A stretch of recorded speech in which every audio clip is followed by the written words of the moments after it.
Hello, welcome to Steve McDonald's Arts and Crafts, and today what I'm going to do, if you can't notice, is a tray. And what I'm going to do is I'm going to do a different technique in this tray, one that I have tried before on smaller items, but not on larger items like the tray, so I want to give it a go. Now this tray takes 500 millilitres of resin to fill up, and I know that because I filled this up to 500 millilitres, poured it in here, and it took it all. There's quite a lot of resin, and its size is 30 centimeters, which is 12 inches, just under 12 inches, by 18 centimeters, which is 7 inches, and it's about a centimeter deep, which is about just over a quarter of an inch. So it's a nice sized tray. And I will be using a heat resistant resin for this as well. But what I'm going to do is I'm going to mix up my resins that I'm going to put in the colours first and leave those for about 30 minutes before I then go ahead and mix up the rest of my resin for pouring in the tray and then giving it a swirl round. And the colours that I've chosen are a deep purple, a bronze, a little bit of black. I'll also be using a little bit of white. I'm oddly not going to put any glitter in this at all, which is very unlike me, and some yellow mica. So these are the colours that I'm going to be using, and we'll see how it comes out. So what I'm going to do now is I'm going to mix up my resin. I'm only going to mix up about 50 ml of resin, equally distribute it probably amongst these colours so that when let it set up and then I pour this, I can then just pull it through. I've got all my resin mixed up now, and I'm just pouring it in my tray. And this is resin that I've just freshly mixed up, where the colours have been sitting for about 30 minutes and they are quite thick. I just want to take this opportunity to thank all my members whose names are coming up now. If you want to become a member of the channel, then the link is in the description. So I'm just pouring in my thicker resin, and it is like the consistency of a thick caramel. And the reason I'm doing it in swirls is to be able to get quite an even distribution of the colours rather than doing it in lines. But it probably doesn't really matter.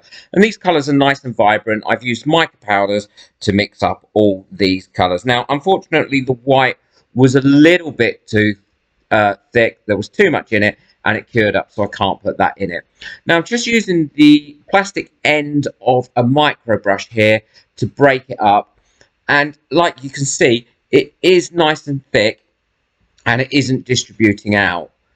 If you'd like to check out my new channel, the link to that is also in the description as well. And if you'd like to buy me a coffee, the link is in the description for that as well. It's almost appreciated. So I'm just breaking this all up now, giving it a bit of a swirl, checking it over, getting rid of any bubbles that may have come to the top, using a long neck light and not a torch because I don't want to damage this mould.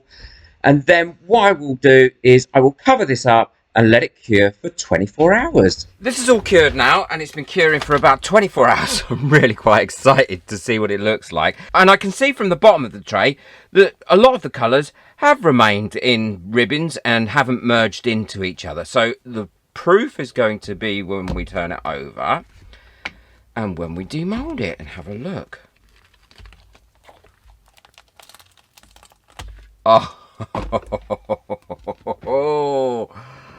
Oh, I absolutely love that. Oh, I think that's come out really well. I'm not sure if the camera is actually doing it any justice. I think that has come out absolutely stunning. What do you think? There we go. There's a really good zoom into it. I really like how that's come out. Anyway, enough keep waxing lyrically about it. So what I need to do now is I need to put some handles on it. And I use metal handles, or I sometimes use handles that I've made myself out of resin. And if you want to know how I make my own handles, then I will link the video at the end of this one. But I didn't have any handles made that I thought were suitable for this project. So I'm going for gold handles, and the gold handles are just going to go there. Now, I normally put these on by eye. I don't do any measuring. I think, right, I want one handle there, line it up. I push into the actual resin because it's only been curing 24 hours, so it's still fairly soft, and that's going to leave some little indents there. And then I take a black marker and I just pop a dot in the middle there where I want it to be. See where the other one is because I can't quite see it. There we go. So I want one to be there and one to be there. I just double check that they're lined up, and they are. And then I will do the same this side kind of roughly line them up. Put a dot in the middle of those. And then I get my drill, like so. And then I always drill from the front to the back, because I always find that that works a little bit better for me. And then I get the drill bit. The drill bit is the same size as these bolts. And then I just drill through, and it drills through really easily. Slowly drill through. There we go. I check my bolt.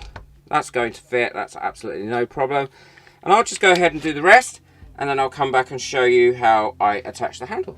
Okay, so I've got all my holes drilled now in there, and just take that little bit of resin off. I just push my bolts through, like so.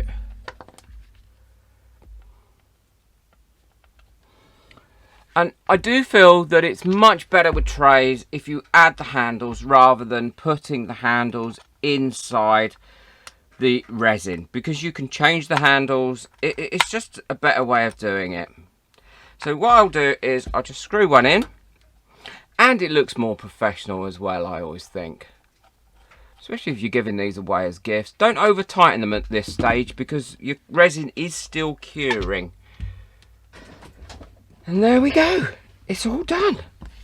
Nice little tray, brilliant heat resistant resin that I've used, and I love that pattern. And I think what happens is, by leaving the resin for 30 minutes or however long you need to leave it until it's just too thick enough, then what you'll get is, you'll get that thick resin in that thin resin, and then it becomes a lot harder for it to merge into that thinner resin. Now, I did leave the white a little bit too long, as you saw, and the reason being is I left it in a bigger container. What I should have done was I should have put it into 2 smaller containers, because then the volume in there wouldn't have been as high, and it wouldn't have cured up that quickly, which is annoying. But there we go.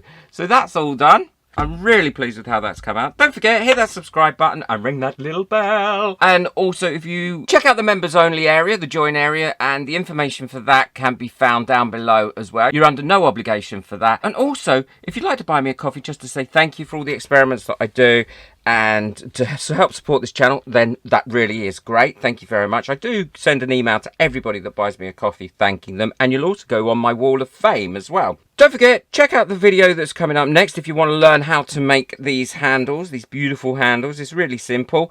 I'll link that next. I look forward to seeing you there. Take care. Bye.